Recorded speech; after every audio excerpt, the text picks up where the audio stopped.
Welcome to Out of My Mouth, the program where raw thoughts meet unfiltered conversations.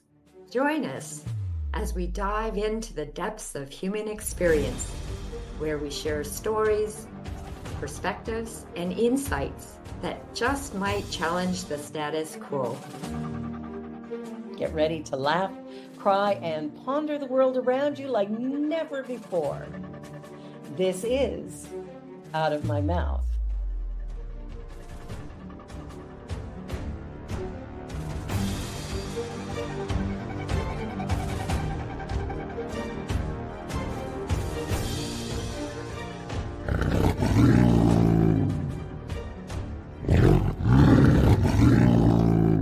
The views and opinions of our guest and hosts do not necessarily reflect those of New Thought Media Network, or any organization we may be affiliated with. Here at New Thought Media Network, we welcome freedom of speech and courageous conversations. There are many topics that can be difficult to navigate. Challenging the status quo and engaging in lively debate is important to expanding our understanding of one another, and life in general.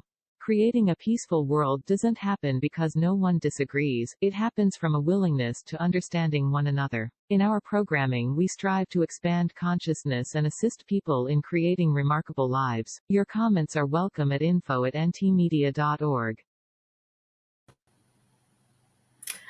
Good afternoon, good morning, good evening from wherever you are joining us today. Welcome to Out of My Mouth. I think today is going to be a very interesting, I'm going to say even emotional. I know it was for me when thinking about what we're going to talk about today. And it's very much about what's happening right now in the USA. So we have a wonderful guest, which Mark will tell you all about. And I will just ask you to take a moment and honor the land from whichever you are coming to us from. In the spirit of reconciliation and peace, we are grateful for the opportunity to meet on these sacred lands. We thank the generations of people who have taken care of this land for thousands of years. We recognize our oneness. We realize our history. We choose to create a new reality.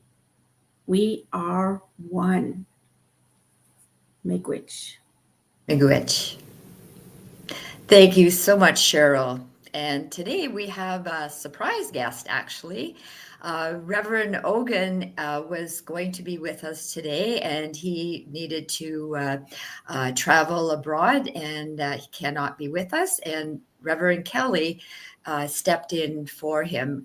Kelly and Ogun actually work together, and I'll let her explain that a little bit more in a few minutes. Reverend Kelly Isla is a force of nature, genius with words, brilliant thinker, and a professional excavator of the soul. Love that line. She is passionate about supporting people and organizations to live and love more authentically, and is masterful at relating concepts across her various life experiences, which allows her to connect with and support audiences from all walks of life. She shares her passion for living the twofold path of an engaged spiritual life, the inner path of wisdom, and the outer path of compassionate service. Kelly, thank you so much for joining us today. And on a personal note, I know she shares a love of butter tarts with me. Yes, so I think for today, maybe that gets me license for one or two more the next time I get some. Okay. My reward. We never forget, though, Kelly, when we're coming out to Kansas, both Mark and I, don't forget the butter tarts. Have you got the butter tarts for Kelly? And if anyone's listening that doesn't know what butter tarts are, Dr. Google it. Yeah, I didn't realize that was a Canadian thing. And it was only when I came to Canada I've been here for 24 years now. Did I learn about butter tarts? Mm. So that's on a light note. On a more serious note, today's conversation was really looking at what's after the election. Mm-hmm. And I know that Kelly and I have had just a couple of small conversations, and I don't think we understand or realize what Americans are going through. We see the news, we see headlines. It's all sensationalized. It's like, oh, there he goes again, right? But the impact that it's having on a bigger scale as well as a smaller scale in people's own communities is quite devastating, if I may use the word. So I'm going to let you speak, Kelly, because you're there and you can let us know, what's happening, how are you feeling, and what are you experiencing right now? Yeah, I don't even know where to start. So when, it's like, so what's next for the USA? Part of my brain wants to go, well, are you talking about healthcare? Are you talking about, food? Are you talking about housing? Are you talking about emotionally? Are you talking about mentally, spiritually? Are you talking about business? I mean, like any facet of the human experience, or your day to day life, um, to, you know, launch into what's next for that. And here's where it can get a little problematic having this conversation. And I just sort of got my hand slapped this past Sunday, and I have before, because there's this belief in new thought. Not everybody, please hear that, but for many people, they think if you say it out loud, you're making it so, and that's just not how the metaphysics works with that idea. Um, and there's a teaching of the power of the word, right? And but it's really oftentimes not really understood that just because you say it, one, doesn't make it so, doesn't expand something, because it's not the word, it's the power behind the words. So it's not just, I here's these words coming out of my mouth, but it's the feelings, it's the belief, it's the embodiment of it that comes behind those words. That is creative. Yeah, well, formative. So in Formative. Unity, Yes. yeah, so in Unity, Charles Fillmore has this teaching that all thoughts are creative, not all thoughts are formative. Right. Yes. And there's a big difference. Right? Yes. Yes. And so certainly there are things I think or I say that I can latch onto, and then, then it grows and grows and grows. So to say what's next for the USA is there are some things that are just so. It's just because you can see it playing out because it's been playing out. Mm-hmm. And here's the other kind of hard thing about it is that I run into a lot of people that, I don't watch the news. I can't watch the news anymore. Well, then how do you know what's going on? So you can't say, I don't watch the news and then tell me what I'm saying is making stuff up. No, I'm saying what's been going on. So there's this kind of double-edged sword. And I don't, I do enough news to keep myself informed, but not make myself crazy. Me too. And part of it is so that I can have this conversation. Yes. If you don't live in the United States and stay connected, you wouldn't necessarily know. You have your own news outlet sources. Mm-hmm. And I would say that I would venture a guess, my educated guess is that what you're hearing is likely very true. Mm-hmm. Because Donald Trump is just crazy. Mm-hmm. And he's a violent bully. And so what people need to know is what's next for the USA is whatever he said during his campaigning is what's next for the USA. Like, he wasn't lying. He wasn't making shit up. He told us what he's going to do. And he's been doing it. Now, just because, and here's one of those two, he said it and he tries to make it so, but he's been getting pushback on stuff. So that the pushback or being taken to court adds to the confusion. I mean, he thrives on on putting out these huge, dangerous things just to make people crazy. And it works. Yeah. People Absolutely. get crazy and anxious and all worked up. And now Yeah. we're into the, okay, now you're creating maybe an experience that, let's shift. Yeah. So, yeah. And something that I think about is he's at an age and had the experience in life that he basically gets away with anything. Yeah. So he's got absolutely nothing to lose. He can Correct. say and do whatever he wants, right? But the impact that it's having on people's lives, for me, is what I am so sad about. I'm really sad. I just read something that somebody wrote on what do you call it? Substack? Substack, yeah. Yeah. And I'll just give me one sec. Where did it go? I was looking for it. 10 ways Black people can survive another 4 years of Trump. Well, so let me just interrupt there for 1 second, because this connects to what's next in the U.S. People keep talking about the next 4 years. It's not the next 4 years. It's 2 years. No, it's the next dozen or 2 dozen years, because it's not us. It's our children. It's our grandchildren. It's our great grandchildren. It's not just 4 years. Right. The damage that he's doing is not going to just be able to be undone like that. Correct. And one example of that is, you can look at support for the environment. So, the U.S., contributes to, while it has, a couple percent of the global population, we contribute to 25% of the, to the destruction, the air, the carbon emissions. Yeah. So we're definitely hell bent on destroying the environment, and by pulling us out of the Paris Climate Accord is just extending that. And so to bring that down to a local level, what that means is that, so right now in the U.S., the marginalized communities, Black communities, Latin communities, the resource poor communities, are the ones that live, in the U.S.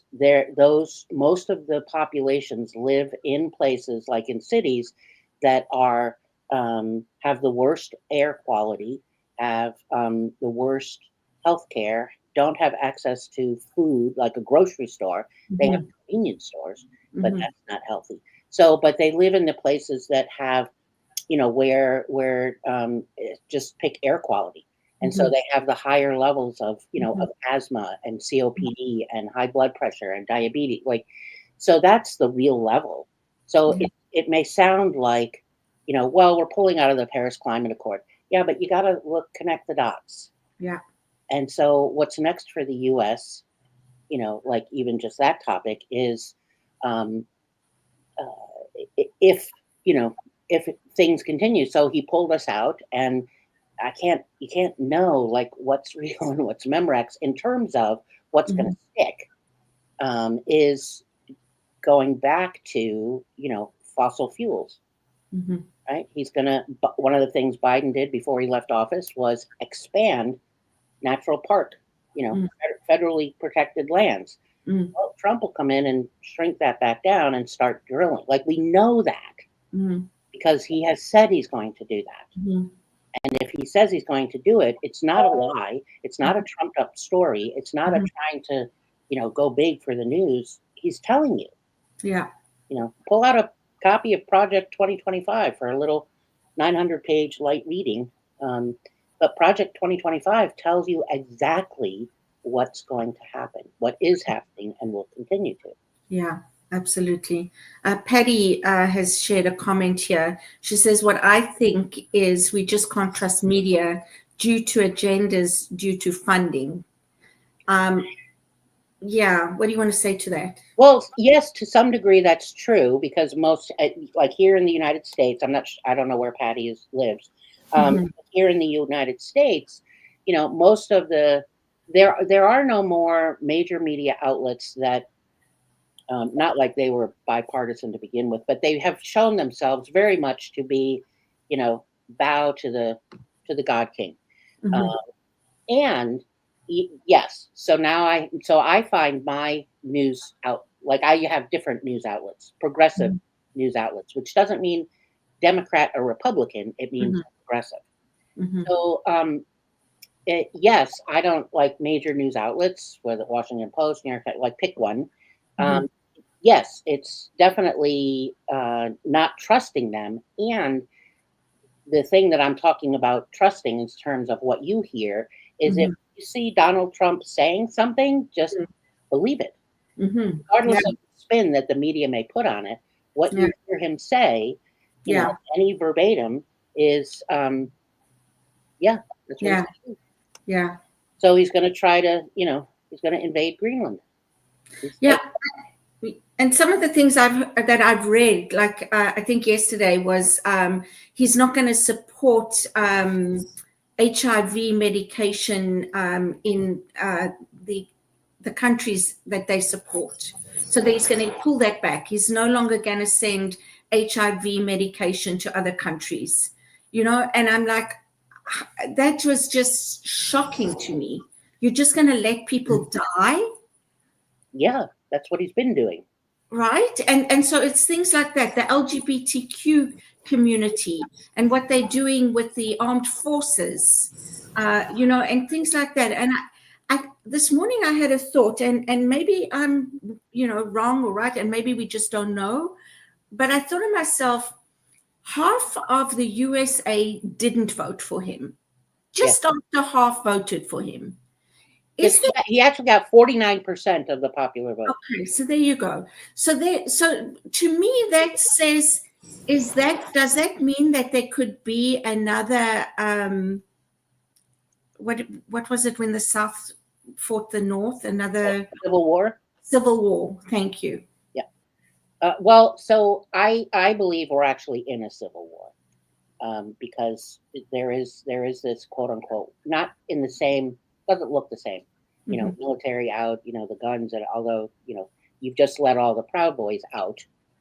So there's one, like what's next for the U.S. Mhm. There's so much of, I don't know, Mhm. but by the executive order of pardoning all these all these people convicted from January 6th insurrection, and by commuting sentences and pardoning, that also included all the violent offenders, like the Yeah. leader of the Proud Boys, who Yeah. had a 20+ year sentence for violent for violent activity. So he's out on the streets, and other ones. And has already been a couple, not Terrio, but that I know of, but a couple that have been released that have already been arrested for gun trouble, and back in jail. That has Mhm. nothing to do with Trump or January 6th, but because they're violent offenders. Yeah. So what that means in a community is, what's next is people. We don't need to help people in feeling more afraid, Mhm. and yet that's some of this fallout. So then, the sort of the question after that is, what's next for the USA? Is, well, so what do I do about that? Mhm. Like how do I be less afraid, or how do I help others be less afraid? Mhm. Um, Mhm. So, Kelly, I'm curious, what's next for you? What's your next step? How does this affect you personally? how it affects me personally is I have to. So there's a couple things that I'm going to say that are borderline serious. One of them is continue the process of getting my Italian citizenship. Um, as far as I know it, as far as I understand from things I've read, Canada is actually, so my mother is what's considered a lost Canadian, because her father was Canadian citizen, but which makes her eligible to be a Canadian citizen. But she doesn't know that, and she doesn't have that. So my sister, we're working on getting her that. But there's millions of people like this, and they actually have a term. It's called lost Canadians. So, which I think is kind of, I chuckled a little bit when my sister told me that, because I was like, well, I feel like a lost American, you know. Mm. So, Mm. but what I've heard and some things I've read is that Canada may be considering bringing that to the next level. So, like a grandchild. Mm. And Italy did that a few years ago. You had to be that, you know, if my parent was from Italy and I was born here in the U.S., I could apply for citizenship and get it. Then they brought it down another generation, so grandchildren. So now that's why I'm pursuing Italian citizenship. Mm-hmm. In part, so if that would happen in Canada, I certainly would, try that route as well. I've joined some groups, for expats. And I'm not leaving anytime soon. However, what's next for me is I need to be aware that it's a distinct possibility. Mm-hmm. And in part, and this is where I bump up against people in new thought. Like I'm creating, fear, or I'm creating, You're being real. I'm being real. Yeah. If you're not living in it, then don't talk to me about it. Yeah. So several days ago, Trump froze all federal funding going to lots of, that had already been allocated, that had already been in process to, millions of people. So what that meant in that moment, and of course there was no parameters around it. It was just this blanket freeze. So, mass confusion across the country, millions and millions of people, because all of a sudden now there's thousands of people with small businesses that, okay, well, I'm not going to be able to pay anybody's salary, which Mhm. means give it a week or two and I'm out of business. Mhm. I'm not going to be able to pay my rent. I'm not going to be able to buy groceries. I'm not going to be able to get medication. That's part of that HIV thing. I'm not like, pick any, if you look at where funding goes, grants and that kind of funding. It wasn't all federal funding. It was, for grants and things like that. How many churches have been getting money as a result of COVID? Mhm. So that's all gone. I mean, the fallout is just, you can't even wrap your head around it. Yeah. But then a federal judge put a stay on it, and then yesterday, they rescinded the order. The White House rescinded, and I'm like, gosh, you think it was a bad idea? Like, and so what's next for me is I'm just looking at different places. Uruguay is a great place to live. Also looking for places that are people friendly, that are LGBTQ friendly, that are don't have any allergy to diversity, equity, and inclusion. That that don't have the KKK running the country. So, but I'm not going anywhere anytime soon. But I need to have my ducks in a row. Yeah. So that, because I don't know that there wouldn't come a moment when, okay, gotta go. So right now I have this list of things I'm working on, like getting an FBI background check and some other things, so that God forbid I gotta go, I can go. Wow. Because it is that bad. And anyone that says otherwise, I think, is just living in a dreamland. And I don't, and again, I find it challenging to talk about because people will, go, either put their head in the sand, or I've had several people tell me, well, you just got to put your head down for the next 4 years. Everybody uses the 4 years thing. Just put your head down for the next 4 years and get through it. And I'm like, that's not a plan. Yeah. That's not a way to live. It's just like people that, when I work with churches or boards and they don't have enough money to pay the bills. And the answer is, well, so far God's always provided, like in the past. And I'm like, well, God doesn't give you money. God doesn't make sure there's enough money in your checking account to pay your bills. Like, that's not a business plan, So for me, it's the same idea. It's just is being prepared. It's the same thing when every person should have a go bag, so we're prepared for natural disasters. And we're in a disaster. Yeah. And I don't know. That's part of the disaster, is you don't know what's coming next. Yeah. Absolutely. Who's coming Imagine there's a lot of people just like you doing the same thing. Yes. Yeah. Right. Right. And so today he said, he's going to use Guantanamo Bay to put the people, all the migrants that he's, pulling out, that he's forcing out of the country. He's putting them in Guantanamo Bay.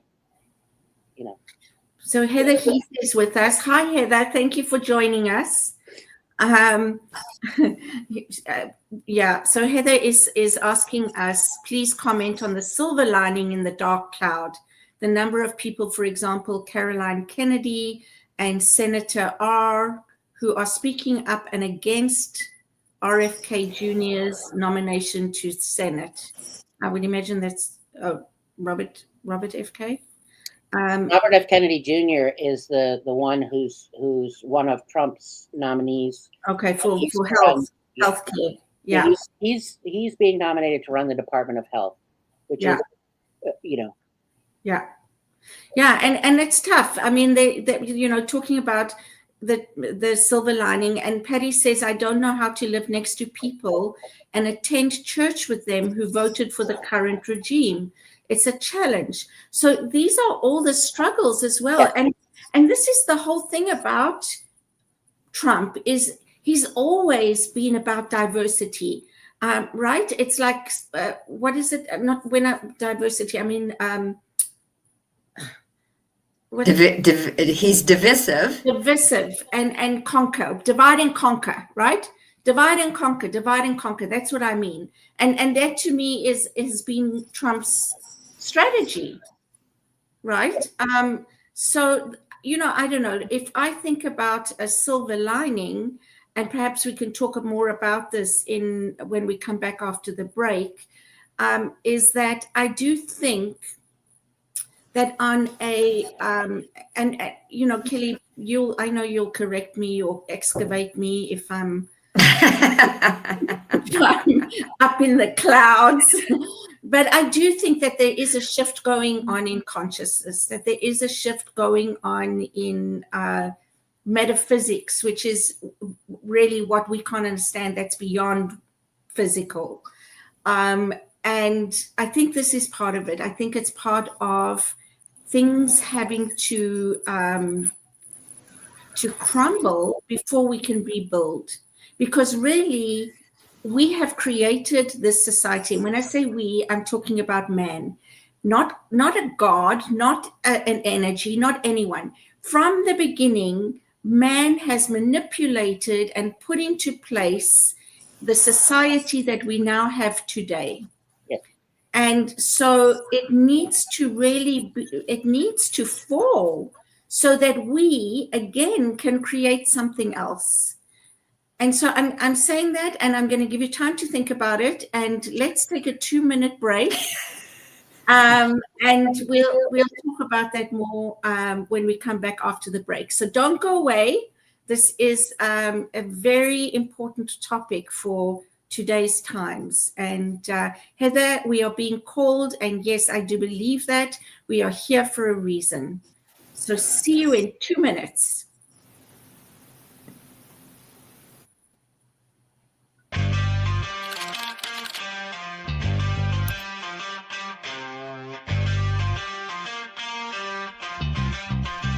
New Thought Media Network. We are a global broadcast network of positive music, media, and entertainment, inspiring humanity's evolution along the journey of enlightenment and creating a world of love, peace, empowerment, and prosperity for all. New Thought Media Network. Positively inspiring.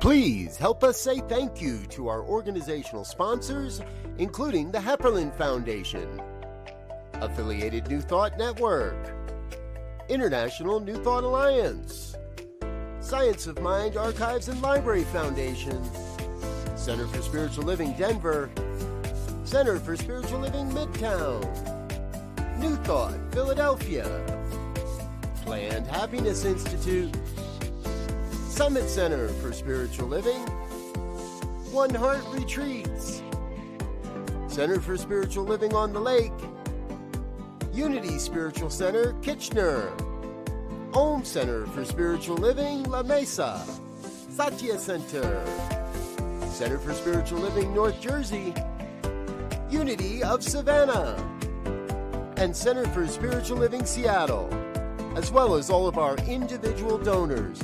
Thank you for making New Thought Media Network a place to be. Please come be you. And remember, like, share, and subscribe. New Thought Media Network, positively inspiring.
Welcome back.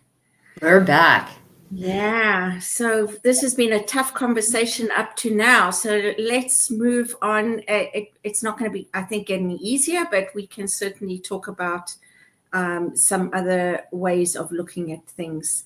Can I just jump yes. in there? I was just going to say, look to me like you wanted to say something. Yeah. So Kelly, I asked what it looked like for you now personally, and going a little bit broader, you are a spiritual leader. Yep. In many different ways, not just because you have a reverend attached to your name, not making light of your studies, but how do you present, how do you provide guidance now during this time?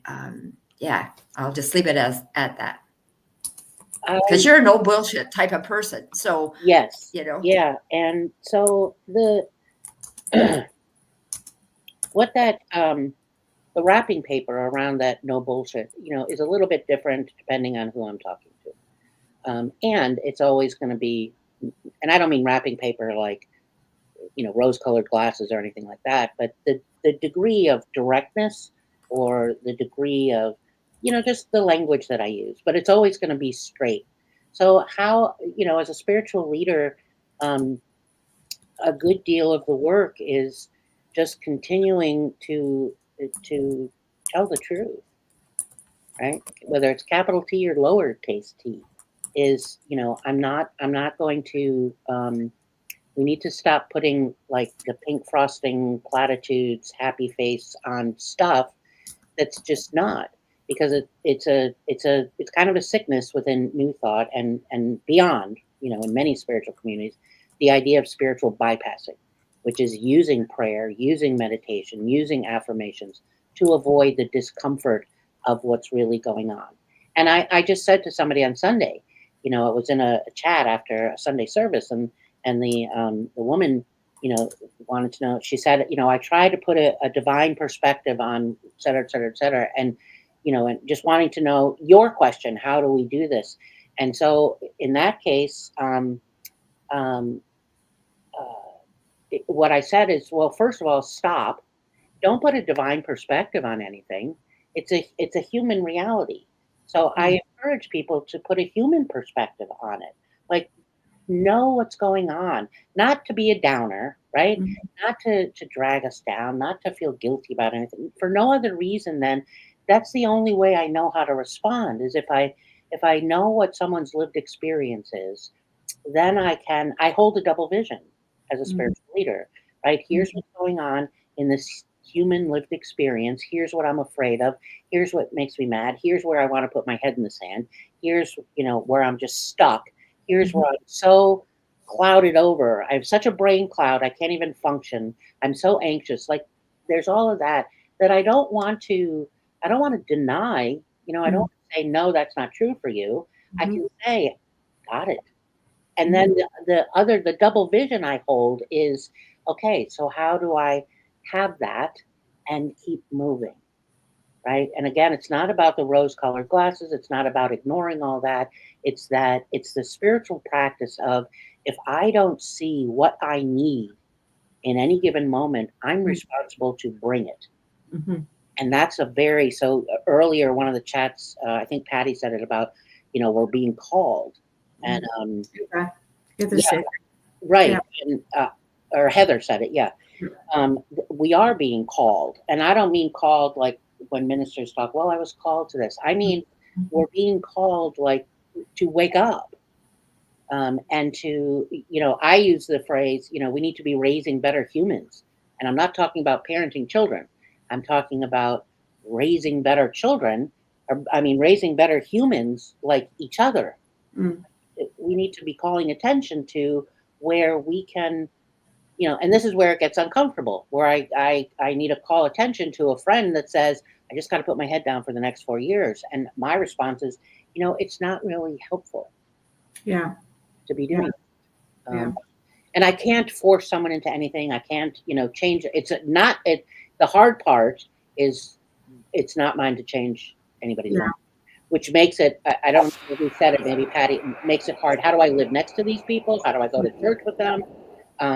It's not trying to change their mind. I have to keep back to, I have to keep coming back to principle. And so as a spiritual leader, I'm not about to not acknowledge all the crap, dumpster fire, this civil war, this apocalypse, whatever words you want to use for it, because that's how people are experiencing it. I'm not going to ignore it. I will give space for it, because, like, bring it up and out, right? Remember, that very old 12-step, secrets die in the sunlight. So bring it up and out. And we can, it's not about teasing that apart so I can understand my anger, so I can understand my anxiety. It's just bring it up and out. So, okay, we're going to hold that for a moment and acknowledge it. And where in your body do you feel it? And now you need to start speaking to that part of your body. And what does it mean? Right? So that I'm building my resilience. I'm building my, it's sort of like, it's strength training. So that, not so that I can withstand more stress, but so that I can respond in difficult situations. There's the only, as far as having neighbors and people in church that voted differently than I did, that seemed to, I'm not going to change anybody's mind. No. And a lot of people voted for, I think she referred to it as the current regime, which is not far off truth, because it's very fascist. And, oh, by the way, there's an international organization that rates and describes all countries in the world of the type of government that they have. We are not considered democratic. Right. We're not considered democratic anymore. We're considered a failed democracy. Yeah. Wow. Right. So I'm not, and I don't say that to, again, get people more angry or shift into apathy or get overwhelmed, but it's the reality. Okay. So what can I, okay, I hear that we're a failed democracy. Well, did I really need to know that? Yeah. No, because if I believe that with this interconnection, the interconnectedness of life, then what am I doing for that connection?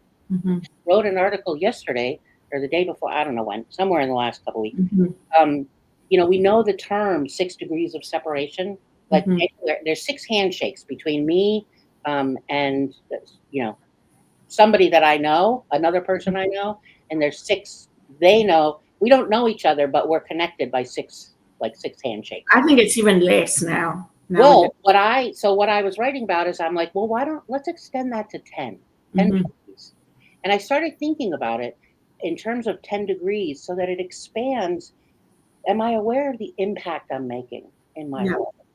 Yeah. Well, I said 10 degrees because I remember shortly after, a couple of years ago, I destroyed my knee and had to have major surgery. And, had to learn how to walk again. And, there was, and I'm still working on healing, but in the beginning, it like being able to bend the knee another 10 degrees was a huge deal.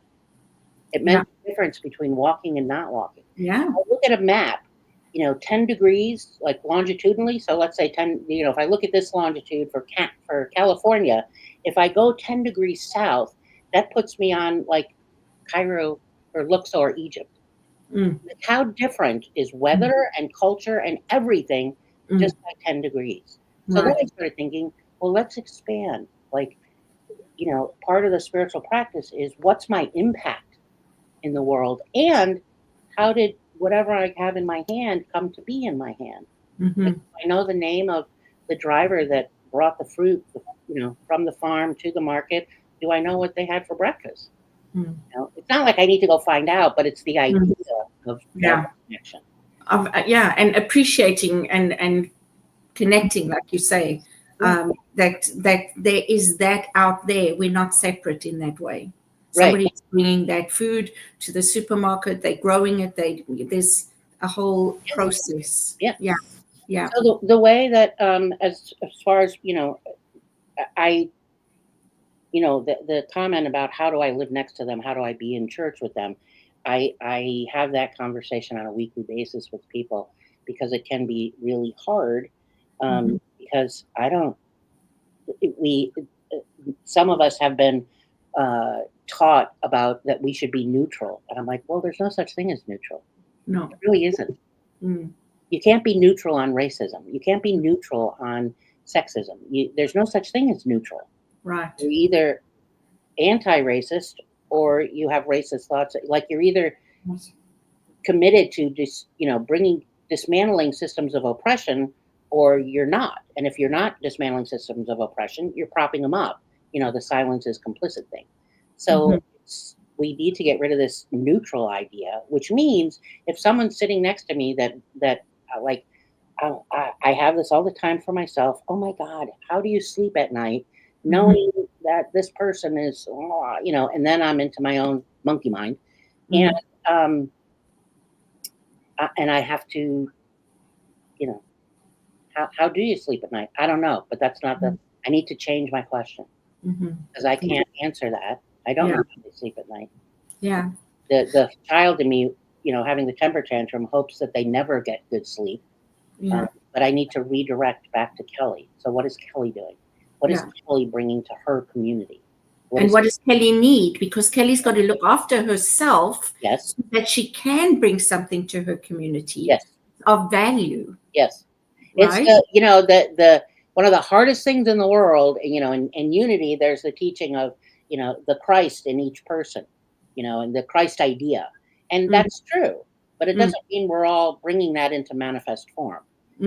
But to hold the idea that even Trump has, the Christ within, I'm like, well, maybe one person was born without it. Like, I call it the light within. It's the same thing, but whatever word you want. Yeah, I know. I'm just saying for people who may not be, who may be listening that aren't. So here's so the light within. Well, you don't have to be Christian to use the word Christ. I know, but a lot of other people don't. My family wouldn't know that. For example. Well, that's why I said unity. Divinity, light, whatever. Yeah. So there's two questions here because we'll go on. I don't want to interrupt your thought, and I don't want to ignore these questions. Julia says, does one find peace of mind regarding certain appointments and actions by keeping informed from various sources and speaking out about those aspects that make no sense to try to improve situations? I think I understand the question. So I think it always behooves us to speak out. But so yes, I believe in keeping informed. And again, care for self and care for others and keeping informed, but knowing the sources I'm using to keep informed. And I believe one of the reasons we're in the boat we're in is because those that could speak out did not. We have in the United States largely progressive, mindsets did not and do not speak out. And I can say very clearly, unity churches. And the problem with that is they can speak out. Like, they're not going to lose their nonprofit. You can speak out against human rights. Yeah. There's nothing, you're not going to, and if you're speaking about human rights, and, universal principle of, our inherent goodness, and using what's going on today to point out what's not that, if somebody, and this is the hard part, if somebody gets pissed about it and leaves the church and takes their money with them, let them go. Yeah. And this comes back to what you said, Cheryl, about it. Yeah, we're hospicing. So it needs to burn down and not be recreated, not even rebuilt. So re sounds like a taking. Yeah, no, it's got to be newly created. Yeah, you can't. What is it? Audre Lorde said, the master's tools will never dismantle the master's house. Right. Which means you can't, we have to learn to be in the process of hospicing. And so that's why I think it is important to speak out. Yeah. Also our self-care, and how how do I be in church with people that I, in terms of values, we couldn't be further apart, is not to, is one, I recognize the idea, the light and all, but if I'm not feeling it, then don't be insincere about it. But be honest with myself. With yourself. You can move if you're not comfortable sitting next to someone. So for me, one of the things that Heather said that I really like is, here's a good question to ask ourselves. What would love have me do in any given situation, particularly our neighbors, fellow churchgoers, etc., that we disagree with? So for me, what that says is, how do I want to be?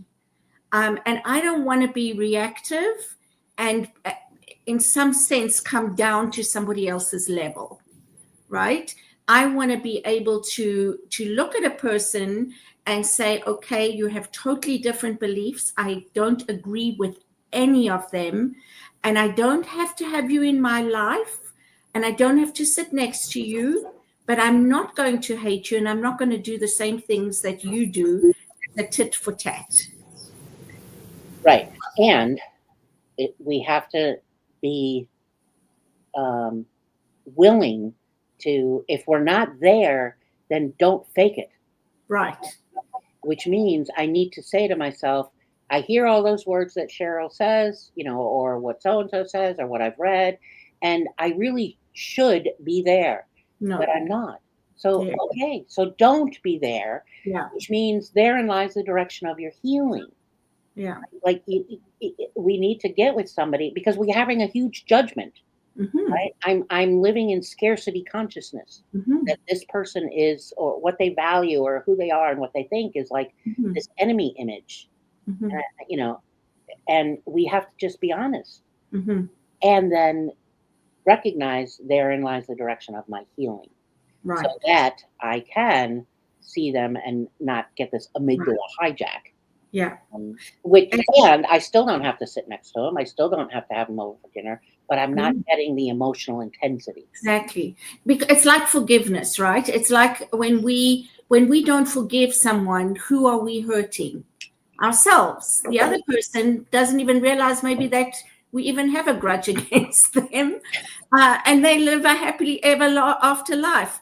And Heather said the best form of defense is not to become like one's enemy, which is I think what I was saying. So thank you for that, Marcus Aurelius. And she said, beautiful, thank you, Kelly. And so I think for me, that's what is important, to listen to our bodies, to listen to feel what's going on within us. And is that in integrity with me? Right? And then to either say something. There are places you're not going to be able to make a difference. You're not going to be able to say something. It will just put you in harm's way, I think. And if that's the case, then go and have a conversation with people who are going to make a difference, like you. Yeah, But go ahead. I just think there's the dilemma. I think that's why perhaps people didn't speak up, because they didn't think they could make a difference. So Or they'd be harmed. So I'm gonna push back a little bit on both of those, insofar as our part of this burning down, hospicing, current reality is what am I willing, the question, it's a good question, what would love have me do? Love is not sentimental. Love is not conflict free. Love is messy. Mm-hmm. In fact, sometimes love is even bloody. Mm-hmm. So it's, what would love have me do? Am I willing to care? I'm only willing to show up this much. Mm-hmm. Doesn't mean I don't understand the idea of I might get hurt. But in terms of white folks here in the United States, very little risk of being physically harmed. Very little. So it's the other part of that is, I'm not speaking up because I think I'm going to make a difference. I'm speaking up because it's true. I'm speaking up to be in integrity. I'm speaking words, speaking truth, dismantling systems of oppression, dismantling, talking about human rights. I'm talking about what does this mean, and other things, and, encouraging people not to do the spiritual bypassing. Not because I think I make a difference. No, I agree. It's that it's the right thing to do. Yeah. And you're a good example of that in a number of groups I've been in. Yeah, I don't, if I make a difference or not, I don't care. But if I hold the making a difference, now I'm making it about me. Right. It's not about me. No, it's not. And again, going back to that feeling of integrity, it's more about me being in alignment. Yeah. And I have to be willing to be afraid of, I've lost friends. I've gotten hate mail. I get repercussions. I got it. I've had lots, and especially doing the work Ogun and I do, the embodied anti-racism work. And I still encourage people to put on their big girl panties or get up off their affirmations. And, I need you. I need you. Yeah. I do. What's a spiritual bypass? So spiritual bypassing is when you use your spiritual practices to bypass discomfort. So if you've ever been in a meeting, whether it's let's just do in your spiritual community, say, if you've ever been in a meeting, could be the board, could be the community, and there's some emotional intensity and you could start to feel some tension, and somebody says, oh, let's go to prayer. And everybody, okay, yeah. Nobody wants to feel the discomfort or the tension, so let's go to prayer, which doesn't do anything except sweep the tension and that conflict. So tension is another word for conflict. So all it does is sweep it under the rug. Give enough time, everybody's tripping over all the bumps in the carpeting. And that's just a reality. So there's been countless, and I'll never forget the very first time I did this, which was years ago. But I was in this group, and it was getting this emotional intensity and, discomfort and disagreement. And somebody said, okay, we need to go to prayer. And I said, absolutely not. And everybody was like, wait, what? I go, no, you're going to learn how to fight. Like, you're going to learn how to be with each other when you disagree. And it's a skill. You have to learn how to do that. So I had to learn how to just to speak out, to tell the truth, to, and knowing that someone's going to get annoyed. They get and get over the fear of that, right? Because I think that's the big thing for many, many of us is the fear. Julia said, fear of repercussion tames my input. And I don't think she's alone. I think that's for many, many, many of us. But she also says she likes what you said. And Heather is saying, bless you and thank you for being such a big girl. Well, you just have to be afraid and do it anyway. Yeah. And I think that's the I don't know what the bump, I don't know what the hump that we need to get over is the first time we do that, it gets easier and easier, right? But the first time to do something and still be in a place of fear, but know that you are speaking your truth is the hardest thing to do. But after that, it becomes easier, I think. It does. Also, you need people. Yeah. Right? So I've learned to do that because I have people I connect with. Yeah. You know, I have like Ogun, right? There are times, and this just happened the other day, where I was like, you know, I want to put a hot poker in someone's eye and swirl it around. And because I'm attached to, I want to, you know, change their mind, or I want to smack them, or I want to, like, what the, you know, something that I want different.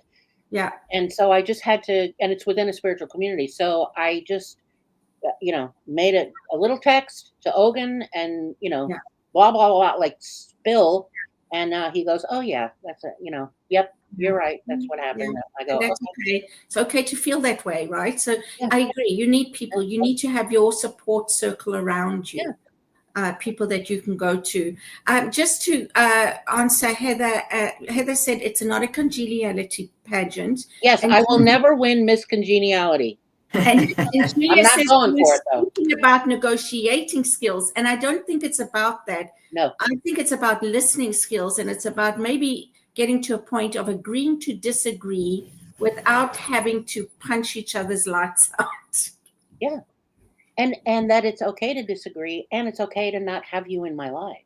Yeah, exactly. We have this again, and often in New Thought, like, we're supposed to be sweet and, you know, to everybody, or want to be around everybody. No, no. Yeah. I get to choose. Yeah. And it doesn't mean anything about the other person. It just simply means I get to choose. Yeah. Yeah. And I'm looking after myself and doing what serves me so that I can serve others better. Yeah. And yes, Heather, you have to be willing to speak your truth and have someone not like you. That's the hard part. Knowing someone's not going to like you. Yes. And we have to sort of suck it up and get over it. And here's how you do it. I can guarantee you there's already people in the world that don't like you. So you're already there. So I know, Marv, I'm sorry. I know. Well, that's because you give them all butter tarts. But there are already, I know there are people in the world that don't like me. I know there's whole organizations. I got fired from one because they don't like what I have to say. And we've got 2 minutes. And it's okay. They don't have to like me. And that's a good thing to end on. No, not everybody has to like us. Yep. So if there is one silver lining that you can tell, that you can, I don't know, put out there, what would it be? So I don't really do silver linings, but because I think it's sort of like rose-colored glasses. However, what I would say is that is the always come back to you. Where in my body do I feel the anxiety, the discomfort, whatever's going on? And talk to that part of my body. And then, you know, kind of everything, the amygdala hijack goes away.